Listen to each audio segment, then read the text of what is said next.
જે બદલ હું જાદુગર લાલુ ચુડાસમા મારા તમામ માનવંતા પ્રેક્ષકોનું, મારા અન્નદાતાઓનું ખરા અંતઃકરણપૂર્વક ખૂબ ખૂબ આભાર માનું જ્યાં દોસ્તો થોડા દિવસો માટે હવે તમારા વાપીનો મહેમાન છું. 12-15 દિવસ છેલ્લા બાકી છે. જેમને બી લાભ લેવાનો હોય ઝડપથી લાભ લઈ લેજો. પછી એવું ન થાય કે ન ખાધું ન ખવડાયું, દુખી થઈને રડ્યાથી શું.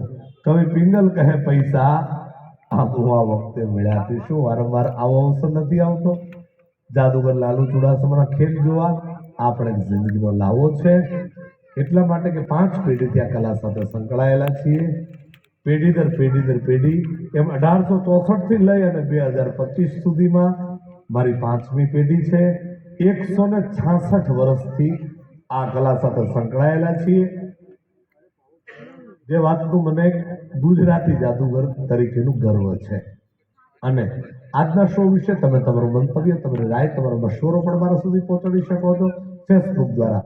ફેસબુક ઉપર મારું એકાઉન્ટ છે લાલુ ચુડાસમા. ઇન્સ્ટાગ્રામ ઉપર પણ મારું એકાઉન્ટ છે લાલુ ચુડાસમા 83. આપ આપનો મેસેજ, આપનો સંદેશ મારા સુધી ટાઈપ કરીને પહોંચાડી શકો છો. ખતરનાક આઈટમ પેશ કરવા જાઉં છું. ગિલોડેન કડે કડે કડે કડે કડે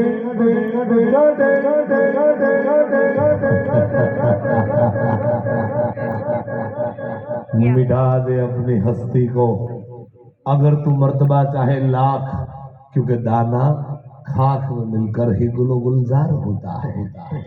મિત્રો ગિલોટીન કટી એટલે માણસના માથાને એક ઝટકામાં એના શરીરથી નોખું કરવાનો મશીન. જ્યાં કોઈ મારી કલ્પનાથી બનાવેલું મશીન નથી.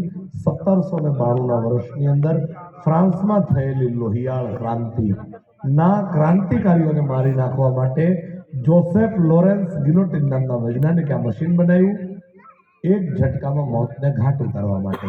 ઇતિહાસની અંદર એટલું બધું બદનામ છે આ મશીન કે વિશ્વના કોઈ દેશોએ માણસને મારવા માટે આવા માછડાનો ઉપયોગ નથી કર્યો. આ કામ કઈ રીતે કરે છે આપને પહેલા સમજાવી દઉં. અહીંયા લોખંડના 2 થાંભલાઓ ઉપર એક ધારદાર લટકતી પ્લેટ રાખવામાં આવે છે. પ્લેટને બાજુમાં ઉભેલો માણસ સ્લાઇડિંગ કરાવી ઉપર નીચે કરાવી શકે છે. આ વાત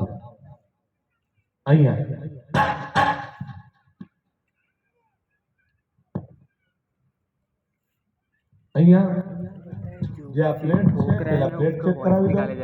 આ પ્લેટના ખાંચાના અંદર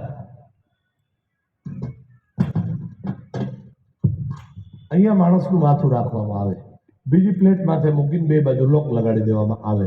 આગળ રાજા બેઠા હોય, રાજાના હાથમાં રૂમાલ હોય, રાજા રૂમાલ છોડે, બાજુમાં ઉભેલો માણસ દોરી છોડે, રૂમાલ જમીન ઉપર પડે એ પહેલા માણસનું માથું એના શરીરથી નોખું થઈ જાય. પ્લેટ આર પાર ગાડીને બતાવો. સાથે આ દોરી પણ આર પાર નીકળી જાય. એટલા માટે કે તરત જ આ પ્લેટને આ રીતે ખેંચી અને બીજા માણસને મારવા માટે તૈયાર કરી શકાય. તો પ્લેટ કઈ કાપે છે કે કેમ પેલા એની ટ્રાય કરી લઈએ. અહીંયા એક ટેમ્પરરી કોબી મૂકી. માની લો કે કોબી છે એ કોઈ માણસનું માથું છે અને જો આ માણસના માથા ઉપર આ પ્લેટને છૂટી પછાડવામાં આવે તો શું થાય? યસ, 1ના 2 ભાગ. માણસનો બી આવો જ હશ્ર કરે. એટલા માટે એક વખત પ્લેટ પણ આપને બહાર કાઢીને ચેક કરાવી દઉં. ચલાવ चेंज कर दो.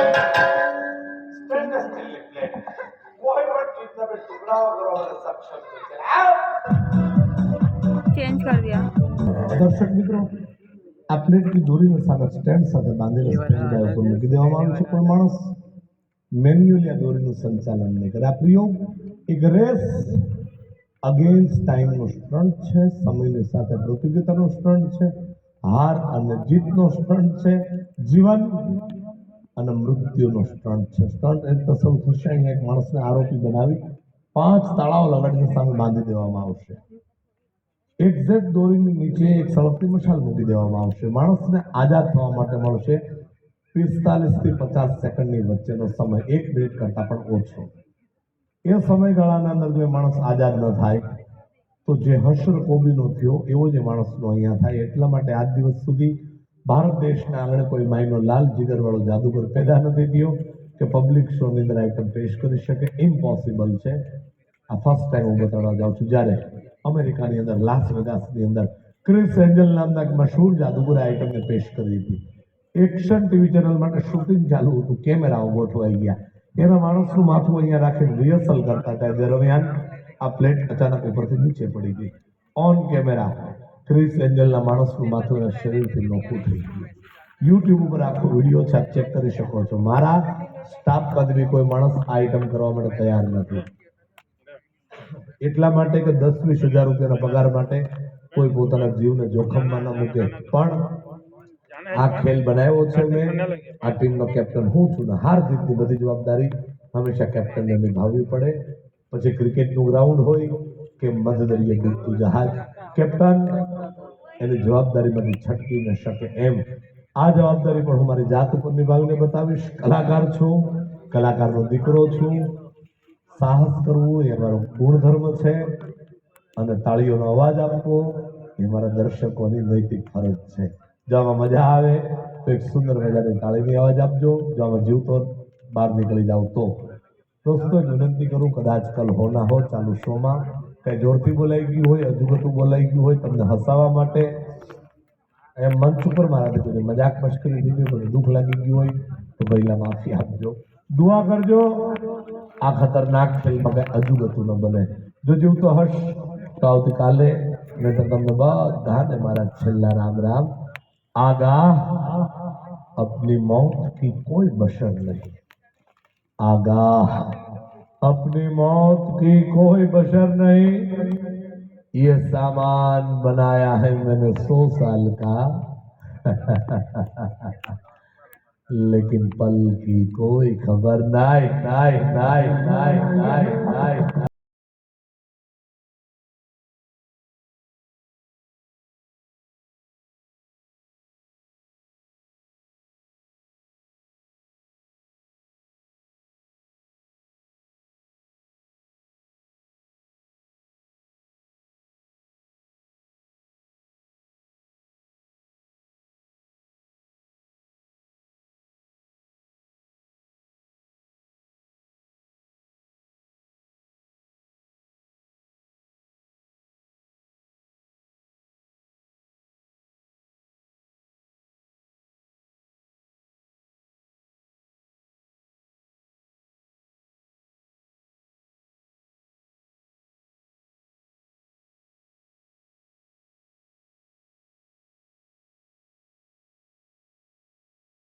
खेल और ये तमाशा, खेलते खेलते खेलते खेलते खेलते एक दिन ये जो खिलाड़ी खड़ा है ना, ये खत्म हो जाएगा, इस मिट्टी में मिल जाएगा।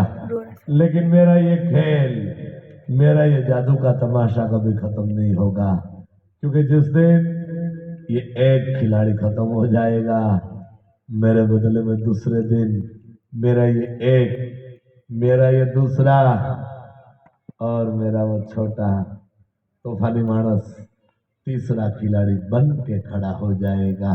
चले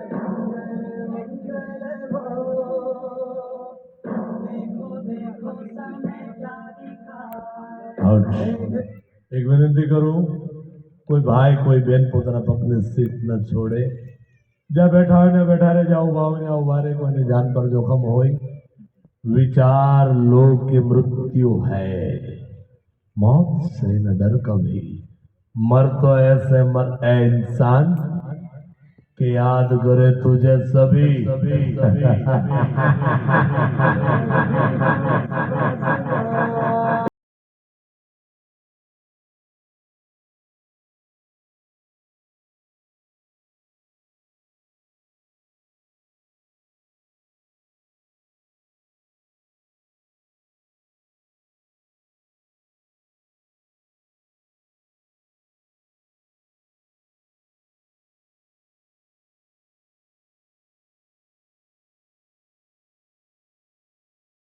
दूसरी साइड से निकालेगा, देख उसने एक और पीछे लगाया, उसने पीछे एक और लगा दिया, हाँ दूसरी साइड से निकालेगा, मैं गारंटी देगा, अभी देखना।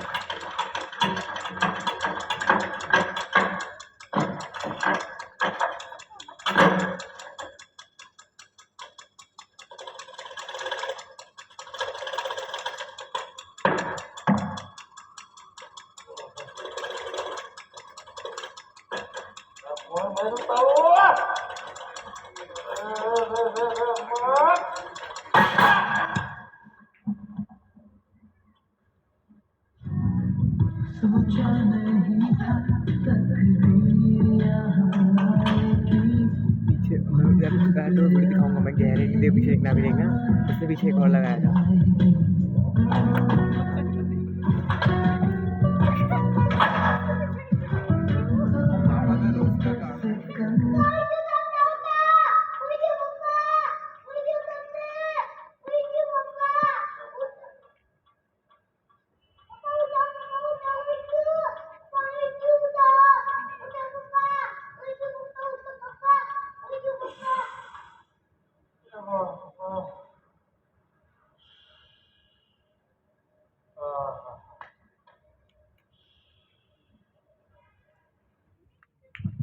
धन्यवाद दोस्तों, इतना जबरदस्त खेल दिखाया और बहुत ही जोरदार तालियों की आवाज आपको दी है, बहुत बहुत शुक्रिया।